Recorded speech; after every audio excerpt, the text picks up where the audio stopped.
There's not a word, it's just a reason. Welcome everyone to the first episode in 2018 of Unrooted Softball Edition, and my guest for the first show this year is none other than the head coach of Menlo College Softball, Christen Thompson. Christen, thanks so much for joining me on the show. Thank you. You're welcome. Let's start by getting to know you. First of all, I guess the thing we got to talk about first is that this year you're going by a new name technically than what you were last year because you got married before the season last year. You don't need to go into too much detail, but how's your new life been? It's been great. I've loved it. I get so much support and encouragement. And then really Ryan is one of the biggest reasons I even took the head coaching job. So it's been wonderful. And I have two older stepdaughters, so it's kind of neat that they're that older high school, college age. So similar to having my 20 athletes. Yeah. I've got two at home now too. So it's been a great transition. I absolutely love it. So awesome. Now that you've had an entire year here at Menlo College to, well, one, get used to married life as well, plus now being the coach. Plus being the coach of the softball program, are there certain aspects now of your job that you find easier than they were when you first came in? I definitely say knowing the conference, knowing how Menlo runs a little bit better, and definitely the relationships with the girls, like coming in and not knowing anyone on the team and trying to develop all those relationships was a little bit tougher. And I think the trust is more there this year, understanding how and what they need each individually. It's been a lot easier this year and been more of a focus as well. So that definitely helps. And now you're starting, like you said, forming your own relationships and bringing in your own players to the program as well. You can start to really build this thing the way that you want it to be. Yeah, discovering the culture that Menlo had and what we want and being able to create that has been a lot of fun. Yeah, for sure. Now, last year we talked about watershed management, which is one of my favorite conversations I think I had all year on the show. But this year I want to talk about your studies in kinesiology from Texas Women's University. What made you want to continue your education once you graduated from Humboldt? I really probably could be a lifelong learner. I love to learn. I would spend forever in school if I could, but I actually did teaching right after I was out, so I had my credential program. And then when I got to San Jose and coaching looked like the direction that I was going to stick with rather than necessarily going back to teaching right away, I figured if I'm going to get a master's, let's do it in something I'm doing. And I loved, it was a coaching, kinesiology for coaching. So doing that and studying it while I was coaching and being able to apply it right away, I loved doing the hands-on learning in that regard. So it was a great opportunity to learn at the same time and apply it right away into my coaching career. So isn't it funny how when you're in college, you think, I can't wait to be done with college. And then when you're out of college, man, can't I just go back to school, right? I want to learn more. Like, oh, okay, well, yeah, because life takes you different directions, and then you're like, oh, wait, I need to know this. So yeah, I'm finding that fun as well sometimes. Right? You know, I kind of miss being in school, maybe not going to classes and that kind of stuff, but the social life and learning and all that the part's people kind of you fun. meet, the connections are great. Yes, the homework, not so much. We'll pass on that. Let's talk a little bit about your 2018 team now. It's virtually the same version of last year's squad, minus a few pieces. All conference players are back from your 31-win team with a more experienced group this season than the year before. How is that helping this team, and how is that getting them accustomed to winning? Because that's what they've done the last 2 years. Right. I feel that they're starting to believe, they're having that no doubt. And that's something that I felt when we were at Humboldt and we went on a national championship team, is developing that culture of like, there's no doubt we're going to get it done even if we're down in a certain inning. And I feel like that is something that has helped with their mindset. They're much quicker to turn the page. This weekend we had a couple of rough games and they were able to flip it overnight, which I don't think that would have happened last year. I think that they're really starting to focus on what their strengths are.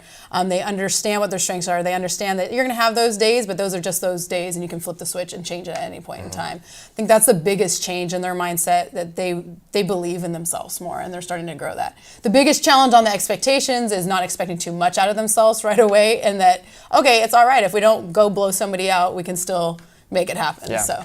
And you guys have been doing your fair share of blowing people out so far, because I like that you mentioned the strengths, because the offense so far has been clearly the strength of this team, and some of the numbers are just mind-boggling. I mean, you guys are hitting .362 as a team through just 11 games.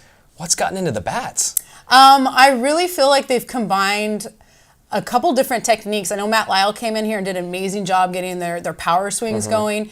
One of the things we found last year is people knew where the holes were in those, and so we've really worked on their weaknesses throughout the fall and even through the end of last season. So they really bought into that aspect of how to be a consistent hitter while still having the power when a pitcher makes a mistake. And I feel like they've really done that in the first couple games. We didn't have a ton of home runs right off the bat, but if you can put up, yeah, that's true. We didn't have any home runs right off the bat. You're right. I know this weekend we finally got some across the board, but honestly, if you can string doubles together, we're going to put a lot more runs across the plate anyway. And I am really proud of them even this weekend. When we did hit the home runs, it wasn't like, okay, someone got a home run and then it flattened out. They know how to continue a rally and what we call pass the bat. They do it excellent. That's one of their biggest strengths, is being able to go in there, get their job done, and help out their teammate to come up and do their job. So it's a good point. You guys hit 4 home runs this weekend in across 3 different innings, and each inning after a home run was hit, you guys scored another run on top of that. So rallies continuing. They're not rally killers anymore. That certainly is a good thing. One particular player who's been really hot to begin the year is Brooke Shigematsu. Huge season in 2016, program record 43 ribbies. Last year, just 22, which I say only 22, but for her, that's a down year. She's already got 16 through 11 games. What's been the key to her kind of revival this year? I really do believe a lot has to do with belief in herself, and more so because she's made some adjustments. They found her weakness, the holes in her swing last year, and she really bought into working on it, and really she doesn't have those same holes. And so it's going to be fun to see what they try to do to pitch around her, because she's really doing a great job of being able to hit any pitch. And that's where I'm talking about, like, working on being able to be consistent hitters as well as the power. So she's really done that, and I love the little 1-2 punch with her and then Brooke Mendicini. Usually, like, she'll start off with a big hit rally goer, and then Brooke brings her in. It's kind of been one of the fun. Brooke scoring Brooke. Yeah, it's right. Been that way for 4 years now Exactly. Here. So in adjusting the lineup enough so that they get those opportunities, I think has been better. But her confidence has put her in a place where she can do that and sees herself as that type of a hitter now too. And when you have table setters like Cassie Grana and Definitely Natalie Dorsey, helps. who's hitting like 530 this year, I mean, that's been unbelievable. And especially for Natalie too, learning a new position. She's been catching a lot more this season. So that transformation has been quite remarkable. And she willingly jumped in there and said, hey, I'll help out too. And so it's been, the seniors have really stepped up, and even our young ones have stepped up as a team. They've really come together and said, okay, let's get this done. So. Now the pitching staff has really settled down too, particularly the last couple of games of the SoCal Classic where you guys only allowed 2 runs over your 2 contests. What improvements have you already seen from the pitchers that have been settling in from early to now, where you're starting to kind of put together a whole game? It was funny. Our whole coaching staff said the same thing. Emily was just talking about this, our pitching coach, yesterday. The fact that, even at the beginning of the tournament, they were too much on the plate. Then they went to where they weren't on the plate at all, and now they're really kissing corners. So they're learning how to hit their spots well and give good movement, not miss over the plate. That tended to be our issue when they were a little bit higher early in the year. They were missing on the plate too much. Now they're learning how to, it's pitching, right? So they're getting the groove on. They're starting to work the edges, good movement on the edges. Or if they miss over the plate, they miss lower with good movement so that they don't get killed as much. So, but she's done a great job working with them. And it's all about getting them hot for the right time of the year. Exactly. Conference play. But this weekend wouldn't be a bad time to get them ready either because you have 6 games, another 3-day weekend, and you got some tough competition. Oregon Tech receiving votes, Simpson ranked 18, and Southern Oregon ranked number 3. How big of a stretch on the schedule is this for the team in terms of a test?